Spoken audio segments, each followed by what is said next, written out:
So the diesel is where it was, and which means I think this is what I would only want to stress about the diesel. It's the better engine Of the two, yes. yeah, because it's got more grunt. It's always been that way.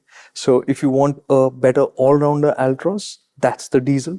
The plus of the Tata diesels is that they do not have the DPF and Right. the AdBlue factor coming in. Right. So even for everyday city use, they manage. Yeah, what he means to say is if you have AdBlue DPFs involved, you should be driving your car a lot so that the cleanliness process of these, the maintenance process, this is just happening as you drive.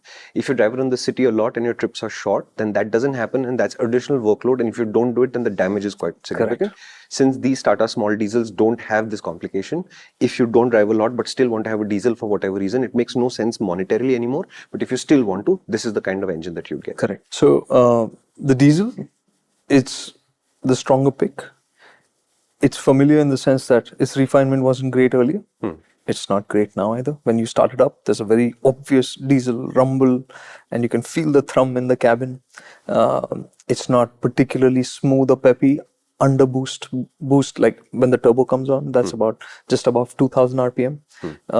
Then it feels like it's on. So there's a little bit of working that you have to do with that, which means working the gearbox. Thankfully, the clutch is light.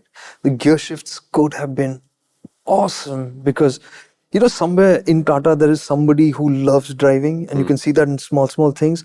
Like the throw on the gear lever is so short. It's just tuck, tuck, tuck. Nice. So it feels like when you're doing that just for the fun of it, it's just such a joy.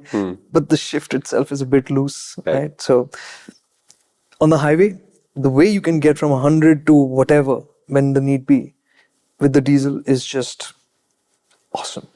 And the other thing that strikes you when you're driving the diesel in this way, spending time on the highway, actually you don't even notice it. And that's the beauty of it, is how composed this chassis and suspension is, which was always the highlight of the Altroz. Correct. And continues to be today as well. In fact, I don't know if something has been done, because I just felt, you know, the Altroz had this control about it, but it almost felt like it could do a little bit of this slight movement, right? Which did not seem to be the case this time.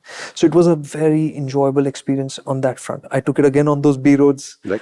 and it was smooth, it was easy, it would have been fun to drive if it were for smoother shifts. And the other thing being the steering. The weight of the steering is strangely heavy at center. So it always feels like you're having to put a bit more effort to just get the minor adjustments done. Right. And that gets tiring and a bit annoying, right? Okay. So like a Harley Davidson. It's been a while, man. It's been a while.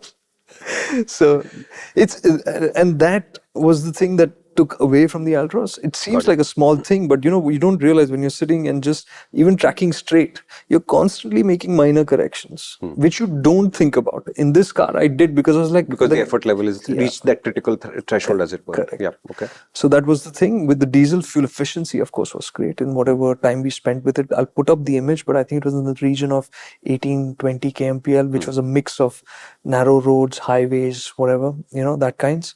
So when they put the hybrid in this, it'll give 40, right? Hybrid in this. Tata is not looking at hybrid. That's one of the things that is I mean, they've jumped straight to EVs, right? So interestingly, they say that hybrids could be done if need be, because the tech is available from JLR. Right. So, but as of now, there has been nothing on the hybrid front from Tata Motors. 3 reasons to download the MotorInc app. First, the MotorInc app is free.